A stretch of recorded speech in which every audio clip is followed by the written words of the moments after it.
નમસ્કાર વિદ્યાર્થી મિત્રો, આજે આપણે ધોરણ 12 વિજ્ઞાન પ્રવાહના પ્રથમ ચેપ્ટરના એક ટોપિકની વાત કરવાના છીએ, જેનું નામ છે સમાન વિદ્યુત ક્ષેત્રમાં મૂકેલ ડાયપોલ પરનું ટોર્ક.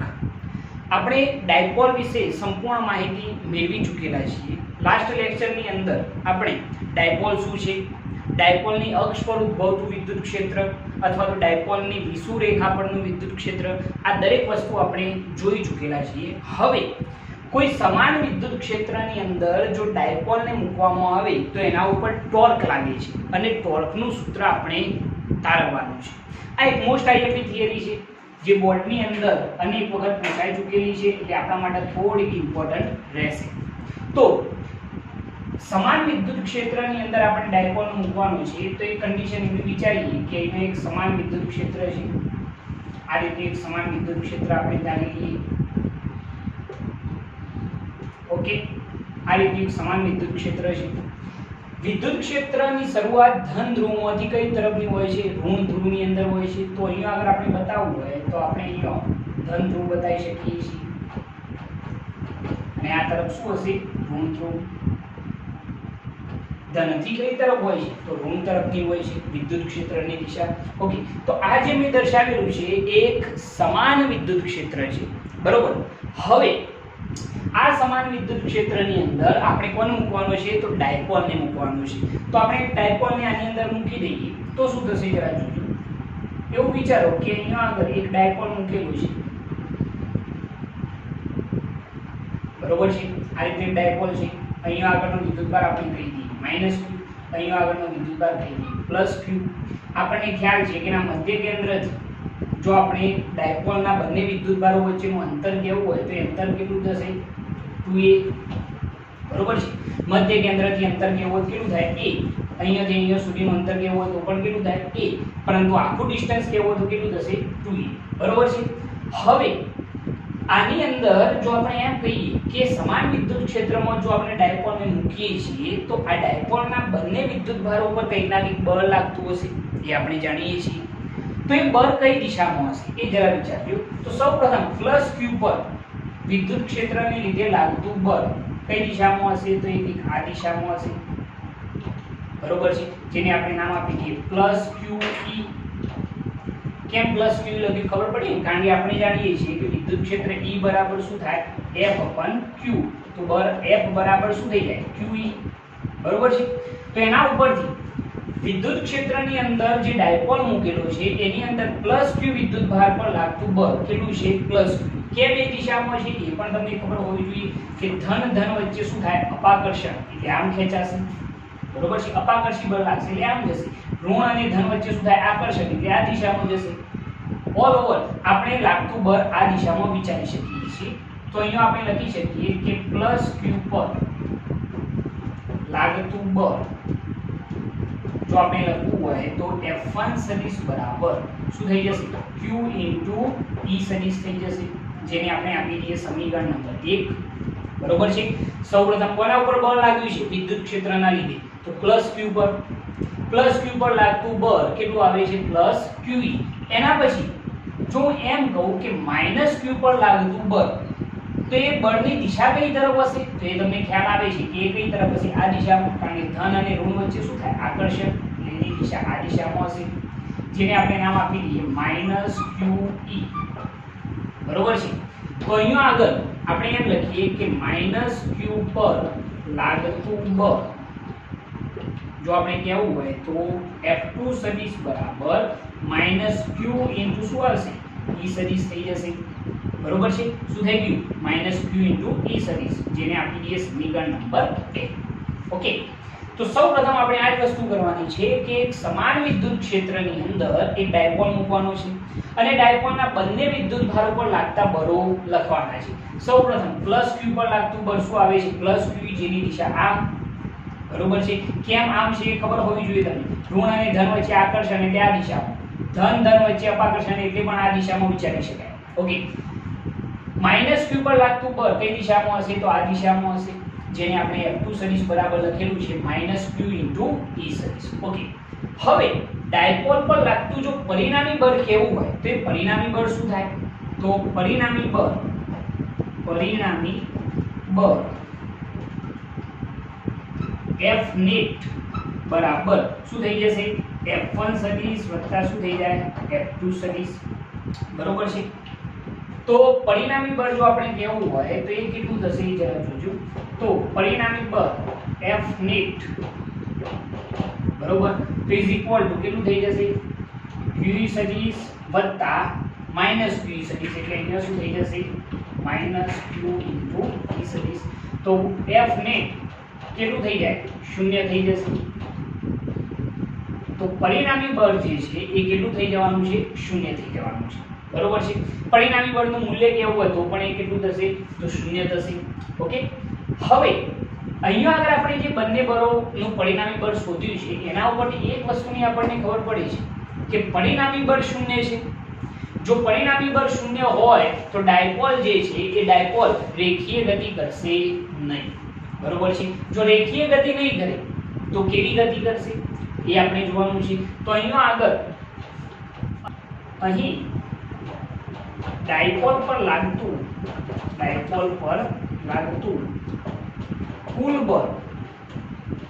બળ શૂન્ય હોવાથી ડાયપોલ પર લાગતું કુલ બળ શૂન્ય હોવાથી ડાયપોલ રેખીય સંતુલનમાં છે। રેખીય કેવો હશે સંતુલનમાં હશે બરોબર છે। એનો મતલબ શું છે કે અહીં ડાયપોલ પર લાગતું જે પરિણામી બળ છે એ પરિણામી બળ આપણને કેટલું મળે છે શૂન્ય જેના લીધે ડાયપોલ રેખીય કેવો હશે સંતુલનમાં મતલબ કે આ જે સ્થાન છે ત્યાંથી ખસીને આ દિશામાં આગળ વધશે નહીં અહીંયા જ રહેશે બરોબર છે। તો અહીં ડાયપોલ પર લાગતું કુલ બળ શૂન્ય હોવાથી ડાયપોલ રેખીય સંતુલનમાં હશે પરંતુ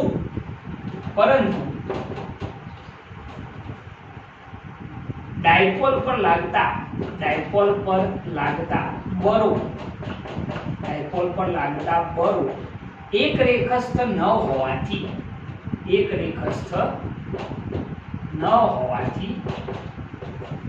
ડાયપોલ પર ટોર્ક લાગે છે। ડાયપોલ પર શું લાગશે ટોર્ક લાગે છે। આ શબ્દો મહત્વના છે। પહેલી વસ્તુ મેં શું લખેલી છે કે અહીંયા આગળ ડાયપોલ પર લાગતું પરિણામી બળ કેટલું થઈ ગયું શૂન્ય। તેથી ડાયપોલ રેખીય કેવો હશે તો સંતુલનમાં હશે। રેખીય સંતુલનમાં હશે એનો મતલબ શું થાય કે ડાયપોલ અહીંયાથી ખસીને આગળ જશે નહીં અહીંયાથી ખસીને આ બાજુ પણ જશે નહીં મતલબ કે ડાયપોલ રેખીય કેવો હશે સંતુલનમાં હશે। પરંતુ ડાયપોલ પર લાગતા બળો એક રેખસ્થ ન હોવાથી ડાયપોલ પર શું લાગે છે ટોર્ક લાગે છે। ટોર્ક વસ્તુ આપણે ભણી ચૂકેલા છીએ ગેટ સાયન્સની અંદર। અહીંયા આગળ તમે ધ્યાનથી જોશો તો અહીંયા આગળ લાગતા જે બંને બળો છે એ એક રેખસ્થ નથી। અહીંયા આગળ લાગતું બળ આ દિશામાં છે અહીંયા આગળ લાગતું બળ આ દિશામાં છે બંનેની કાર્યરેખાઓ અલગ અલગ છે। આ કદાપી ભેગી થવાની નથી। આ બળ આમ જશે આ બળ આમ જશે એટલે કે બંને બળો એક રેખસ્થ ન હોવાથી ડાયપોલ પર શું લાગે છે ટોર્ક લાગે છે જેથી ડાયપોલ ચાક ગતિ કરશે। ડાયપોલ કેવી ગતિ કરશે ચાક ગતિ કરશે। ચાક ગતિ કરશે મતલબ શું કે ડાયપોલ આમ ફરવાનો પ્રયત્ન કરશે બરોબર છે ઓકે। તો અહીંયા આગળ ડાયપોલ રેખીય સંતુલનમાં છે પરંતુ ડાયપોલ પર ટોર્ક લાગે છે જેથી એ કેવી ગતિ કરવાનો છે તો ચાક ગતિ કરવાનો છે। પરંતુ અહીંયા આગળ લાગતું ટોર્ક કઈ રીતે શોધી શકાય તો આપણે ટોર્ક માટે શું વિચારી શકીએ એ જરા જોજો। તો અહીંયા જે ટોર્ક લાગી રહ્યું છે એ ટોર્ક જો આપણે શોધવું હોય તો ટોર્ક બરાબર થશે કોઈ એક બળનું મૂલ્ય જે 11 સાયન્સની અંદર આપણે ભણીને આવીએ છીએ કોઈ એક બળનું મૂલ્ય ગુણ્યા બે બળો વચ્ચેનું લંબ અંતર। બે બળો વચ્ચેનું કેવું અંતર આવશે તો લંબ અંતર આવશે ઓકે। તો ટોર્ક તો બરાબર ચલો કોઈ એક બળનું મૂલ્ય શું થશે કોઈ એક બળનું મૂલ્ય લેવાનું છે તો મૂલ્ય તો કેટલું થશે QE ગુણ્યા બે બળો વચ્ચેનું લંબ અંતર। હવે બે બળો વચ્ચેનું લંબ અંતર કેટલું થશે તો જરા ધ્યાનથી વિચારો। આ બંને જે બળો છે +QE અને -QE એ બંને વચ્ચેનું લંબ અંતર એટલે કે આ અંતર થશે બરોબર છે। આ અંતર આપણે શોધવાનું છે। આ બે બળો વચ્ચેનું શું આપશે લંબ અંતર આપશે। હવે આ અંતર કેટલું થાય? પ્લસ q અને માઈનસ q વચ્ચેનું આ જે અંતર છે, લંબ અંતર છે, એ જો શોધવું હોય તો આપણે શું કરીશું એ જરા જોજો. તો અહીંયા આગળ આપણે વિદ્યુત ક્ષેત્ર અને ડાયપોલ મોમેન્ટ વચ્ચેનો જે આ ખૂણો બને છે એને આપણે કહીએ થીટા. વિદ્યુત ક્ષેત્ર આમ છે અને ડાયપોલ મોમેન્ટ કઈ તરફ હશે? તો આ દિશામાં હશે. એમની વચ્ચેનો જે આ ખૂણો બન્યો છે એને આપણે કહીએ થીટા. તો ચલો આપણે આ અંતર શોધવાનું છે, આ જે દેખાય છે, બરોબર. તો આ અંતર કઈ રીતે શોધી શકાય? તો એના માટે આપણે sin થીટા ઘટક ધ્યાનમાં લેવો પડશે. તો sin થીટા બરાબર શું થાય? sin થીટા બરાબર શું થાય? સામેની બાજુ એટલે કે આ લંબ અંતર મળી જશે. તો sin થીટા બરાબર લખીએ તો લંબ અંતર ભાગ્યા કર્ણ. તો કર્ણની લંબાઈ કેટલી થશે? તો 2a. તો લંબ અંતર બરાબર શું થઈ જાય? 2a sin theta. શું કર્યું છે? બરોબર ને કે અહીંયા આગળ sin થીટા બરાબર સામેની બાજુ ભાગ્યા શું થશે? કર્ણ. તો સામેની બાજુ જે બતાવે છે લંબ અંતર છે અને કર્ણ કેટલો છે? 2a. તો લંબ અંતર બરાબર શું થઈ જાય? બે બરો વચ્ચેનું લંબ અંતર બરાબર 2a શું થઈ જશે? sin theta. બરોબર છે? ઓકે. હવે અહીંયા આગળ આપણને ખબર છે કે અહીંયા આગળ q 2a ની જગ્યાએ લખવું હોય તો શું લખાશે? Dipole moment. તો ટોર્ક ટો બરાબર થઈ જશે અહીંયા Pe sin theta. બરોબર છે? q 2a ની જગ્યાએ શું લખ્યું? ડાયપોલ મોમેન્ટ P E શું થઈ ગયો? sin theta. તો ટોર્ક ટો નું આ સૂત્ર બની ગયું. બરોબર છે? જો આને સદિશ સ્વરૂપે લખવું હોય તો ટોર્ક ટો સદિશ બરાબર P સદિશ ક્રોસ શું લખવામાં આવશે? E સદિશ. ટોર્ક ટો સદિશ બરાબર શું લખાશે? P સદિશ ક્રોસ E સદિશ. ઓકે. તો આ રીતે આ સૂત્ર તમે તારવી શકો છો. આ થિયરી બોર્ડ લેવલે થોડીક ઇમ્પોર્ટન્ટ છે એટલે એક વાર ફરીથી જરા જોઈ લો કે મેં તમને શું કહેલું છે કે અહીંયા સમાન વિદ્યુત ક્ષેત્રમાં આપણે શું મૂકેલું છે? ડાયપોલ મૂકેલું છે. વિદ્યુત ક્ષેત્રના લીધે ડાયપોલ પરના વિદ્યુત ભાર ઉપર લાગતા બળો પ્લસ q પર લાગતું બળ કેટલું? પ્લસ q જે F1 નામ આપેલું છે. માઈનસ q પર લાગતું બળ માઈનસ q અને પછી બંનેનું પરિણામી બળ આપણે શોધેલું છે. તો પરિણામી બળ બરાબર કેટલું થઈ જશે? F net બરાબર QE - QE એટલે પરિણામી બળ કેટલું? 0 થઈ જાય. હવે જો પરિણામી બળ 0 હોય તો એના ઉપરથી શું સમજી શકાય? અહીં લાગતું પરિણામી બળ 0 હોવાથી ડાયપોલ રેખીય કેવો હશે? સંતુલનમાં હશે. રેખીય કેવો થઈ જાય? સંતુલનમાં. પરંતુ ડાયપોલ પર લાગતા બળો એક રેખસ્થ ન હોવાથી ડાયપોલ પર શું લાગશે? ટોર્ક લાગશે. અને કોઈ પણ પદાર્થ પર ટોર્ક લાગે એટલે એ કેવી ગતિ કરશે? ચાક ગતિ કરશે. બરોબર છે? ઓકે. જેથી ડાયપોલ ચાક ગતિ કરે છે. તો હવે લાગતું ટોર્ક કેટલું હશે? તો ટોર્ક બરાબર આપણે સૂત્ર જાણીએ છીએ કે કોઈ એક બળનું મૂલ્ય ગુણ્યા બે બળો વચ્ચેનું લંબ અંતર. તો કોઈ એક બળનું મૂલ્ય કેટલું થાય? QE. ટોર્કનો સંકેત કયો છે? ટો. તો ટો બરાબર કોઈ એક બળનું મૂલ્ય Q * E * બે બળો વચ્ચેનું લંબ અંતર. આ બંને જે બળો છે એમની વચ્ચેનું આ લંબ અંતર છે. આ લંબ અંતર કેટલું થાય? તો sin થીટા બરાબર સામેની બાજુ ભાગ્યા કર્ણ. બરોબર છે? એટલે લંબ અંતર બરાબર શું થઈ જાય? 2a sin theta. q * 2a ની જગ્યાએ શું લખ્યું? Dipole moment P. તો ટોર્ક ટો બરાબર સૂત્ર શું બન્યું? Pe * sin theta. અને જો એને સદિશ સ્વરૂપે લખીએ તો ટોર્ક ટો સદિશ બરાબર શું થશે? P સદિશ ક્રોસ E સદિશ. યાદ રાખજો કે P સદિશ ક્રોસ E સદિશ જ લખવાનું છે આપણે. જો E સદિશ ક્રોસ P સદિશ લખ્યું તો ડાયપોલ ની મોમેન્ટ અને વિદ્યુત ક્ષેત્ર બંને આગળ પાછળ થઈ જાય જેથી ટોર્કની દિશા ઉલટાઈ જશે. ટોર્કની દિશા શું થાય? ઉલટાઈ જાય. દાખલા તરીકે અહીંયા ડાયપોલ મોમેન્ટ આમ છે, વિદ્યુત ક્ષેત્ર આમ છે. બરોબર છે? તો અહીંયા આગળ લાગતું ટોર્ક કઈ દિશામાં જશે? જમણા હાથના અંગૂઠાના નિયમ પરથી અંદરની તરફ જશે. તો ટોર્કની દિશા અહીંયા અંદરની તરફ છે. પરંતુ જો દિશા ઉલટાઈ ગઈ તો ટોર્ક કઈ તરફ આવી જશે? બહારની તરફ આવી જશે. એ વસ્તુ પણ આપણે સમજવાની છે. ઓકે. તો આ રીતે તમે આ સૂત્ર તારવી શકો છો. આના પછી આની અંદર કેટલાક બીજા પોઈન્ટ જો આપણે સમજીએ તો બીજા પોઈન્ટ કયા સમજી શકાય એ જરા જોજો કે અહીંયા આગળ કેટલાક વિશિષ્ટ કિસ્સા જો આપણે ધ્યાનમાં લેવા હોય તો એ કયા લઈ શકાય. આપણે ટોર્કનું સૂત્ર તારવી ચૂક્યા છીએ. ટોર્ક ટો બરાબર શું થયું છે? Pe * sin theta. હવે જરા જોજો કે હું તમને એમ કહું કે સપોઝ P સદિશ અને E સદિશ એટલે કે ડાયપોલ મોમેન્ટ અને વિદ્યુત ક્ષેત્ર વચ્ચેનો ખૂણો કેટલો છે? 0 છે. θ = કેટલા હોય? 0 હોય. Theta is equal to 0 degree હોય તો આ કન્ડિશન કેવી હશે એ પહેલા સમજી લો. તો કંઈક આવી કન્ડિશન હશે કે સમાન વિદ્યુત ક્ષેત્ર છે એટલે આમ, બરોબર છે, આ વિદ્યુત ક્ષેત્રની દિશા આમ છે, ડાયપોલ મોમેન્ટ પણ જે છે એ એના એ દિશામાં, એટલે ડાયપોલ કેવો હશે -q ને અહીંયા આગળ શું હશે +q, બંને વચ્ચેનું અંતર હશે 2a. હવે જરા વિચાર, ડાયપોલ મોમેન્ટ કઈ તરફ હોય? ઋણથી ધન તરફ. ઋણથી કઈ તરફ હશે? ધન તરફ, બરોબર છે. તો ડાયપોલ મોમેન્ટની દિશા પણ આમ હશે. તો હવે તમે કહી શકો કે p સદિશ અને e સદિશ વચ્ચેનો એંગલ કેટલો? 0, કારણ કે બંને કેવા થઈ ગયા? એક જ દિશા, બરોબર છે. વિદ્યુત ક્ષેત્ર પણ આમ છે અને ડાયપોલ મોમેન્ટ પણ આમ છે. એટલા માટે જો આપણે સૂત્ર લખીએ તો ટોર્ક બરાબર PE * sin θ. તો ટોર્ક બરાબર PE * sin θ ની જગ્યાએ કેટલા લખવાના? 0, કારણ કે બંને એક જ દિશામાં, બરોબર છે. ડાયપોલ મોમેન્ટ અને વિદ્યુત ક્ષેત્ર બંને એક જ દિશામાં છે એટલે એંગલ કેટલો? 0. sin 0 ની કિંમત 0 એટલે ટોર્ક બરાબર કેટલું થઈ જાય? 0 થઈ જાય, બરોબર છે. તો આ વસ્તુ યાદ રાખજો કે જ્યારે ડાયપોલ મોમેન્ટ અને વિદ્યુત ક્ષેત્ર બંને એક જ દિશામાં હોય તો એ વખતે લાગતું ટોર્ક કેટલું હશે? 0 હશે. એટલે કે ડાયપોલ મોમેન્ટ અને વિદ્યુત ક્ષેત્ર એકબીજાને કેવા હોય? સમાંતર હોય. તો એ કન્ડિશનની અંદર લાગતું ટોર્ક કેટલું હશે? 0 હશે, બરોબર છે.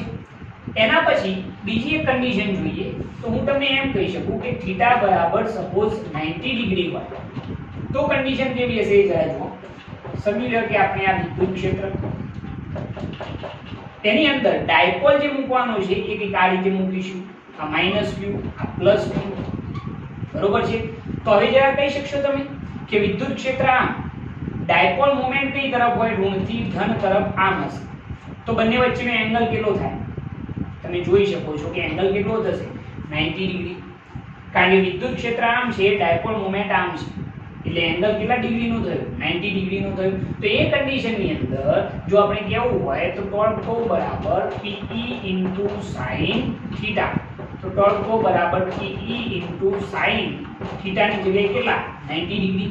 sin 90 ની કિંમત 1 થશે એટલે ટોર્ક બરાબર શું થશે? PE, જે મેક્સિમમ ટોર્ક મળે છે. ઓકે. એના પછી જો એક ત્રીજી કન્ડિશન જોઈ લેવી હોય તો θ બરાબર સપોઝ 180 ડિગ્રી, એટલે કે ડાયપોલ ની જે ડાયપોલ મોમેન્ટ અને વિદ્યુત ક્ષેત્ર છે બંને એકબીજાને પ્રતિ સમાંતર થઈ જાય. તો એ કન્ડિશન કેવી હશે જરા જોજો. તો કન્ડિશન કંઈક આવી થવી જોઈએ. આ વિદ્યુત ક્ષેત્ર થઈ ગયું.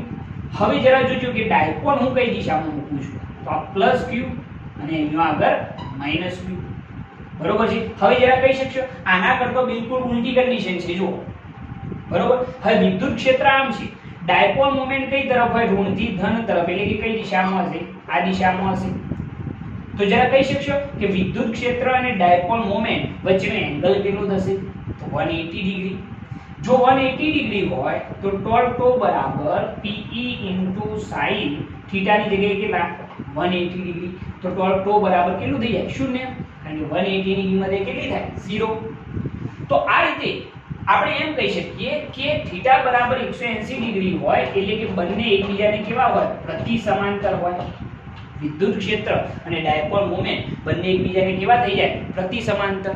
તો એ વખતે પણ ટોર્ક કેટલું થઈ જાય? 0 થઈ જાય.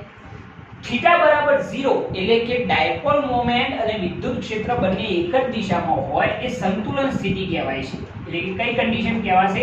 સ્ટેબલ કન્ડિશન, બરોબર છે. યાદ રાખજો કે ડાયપોલ વિદ્યુત ક્ષેત્રમાં સ્ટેબલ ક્યારે હોય? તો θ બરાબર કેટલા ડિગ્રી હોય ત્યારે? 0 ડિગ્રી હોય ત્યારે, બરોબર છે. તો એ વખતે કઈ કન્ડિશનમાં હશે? સ્ટેબલ. જો θ બરાબર 180 ડિગ્રી હોય એટલે કે વિદ્યુત ક્ષેત્ર અને ડાયપોલ મોમેન્ટ વચ્ચેનો ખૂણો 180 ડિગ્રી હોય એ વખતે ડાયપોલ કેવો બની જશે? અનસ્ટેબલ બની જશે, અસંતુલિત સ્થિતિમાં આવી જશે, બરોબર છે. ઓકે. તો આ રીતે આ વસ્તુ આપણે ઈઝીલી સમજી શકીએ છીએ. મેં તમને ટોર્કનું સૂત્ર તારવીને બતાવેલું છે. એના પછી એના કેટલાક વિશિષ્ટ કિસ્સાઓ કે જ્યારે θ બરાબર 0, θ બરાબર 90 ડિગ્રી, θ બરાબર 180 ડિગ્રી હોય તે વખતે ટોર્ક કેટલું થશે એ પણ વસ્તુ મેં તમને સમજાવેલી છે, બરોબર છે. તો આ રીતે તમે આખી થિયરીને ઈઝીલી સમજી શકો છો. ઓકે. જો તમને અમારી આ ચેનલ પસંદ આવતી હોય તો અમારી આ ચેનલને લાઈક કરો, શેર કરો, સબસ્ક્રાઇબ કરો અને બેલ આઇકન સ્ટાર્ટ કરો, જેથી અમારા આવનારા વિડીયો તમને મળતા રહે. જય હિન્દ.